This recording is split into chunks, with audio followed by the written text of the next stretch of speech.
রসুন কুচি,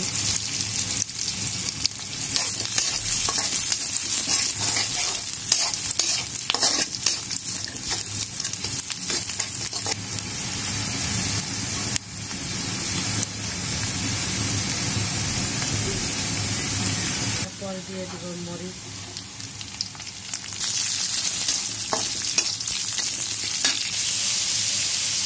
চিংড়ি মাছটা দিয়ে দিয়েছি।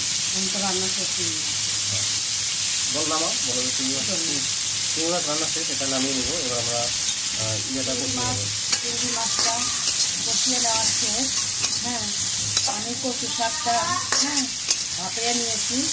এখন এখানে কচু শাক এবং চিংড়ি মাছের সাথে অ্যাড করে দিব। কচু শাক, আমি কচু শাকটা ভাপিয়ে নিয়েছি। এখন এটা চিংড়ি মাছের সঙ্গে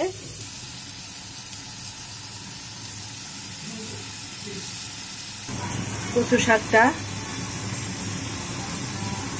ঢেকে দেওয়া যাবে না, তখন অনেক ঝোল এসে যাবে।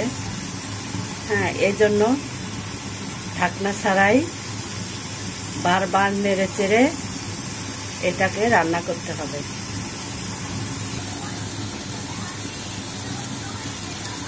ভাপায়া পানিটুকু ফেলে দিয়ে রান্না বসাইছি, তারপরেও দেখেন কত ঝোল এসেছে। এটা আস্তে আস্তে লো হিটে নাড়াচাড়া করতে হবে।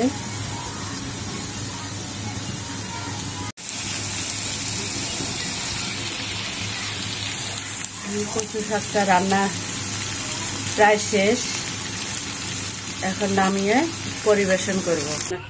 হ্যালো আপুরা, তৈরি হয়ে গেছে আমাদের আজকের রেসিপি। আমাদের রেসিপির নাম হচ্ছে চিংড়ি মাছ কচু শাক। চিংড়ি মাছ দিয়ে কচু শাক রান্না। কেমন লাগলো কমেন্ট করে জানাবেন। আপনি আমার চ্যানেলের নতুন হয়ে থাকলে সাবস্ক্রাইব করবেন। ভালো থাকবেন সবাই। আল্লাহ হাফেজ।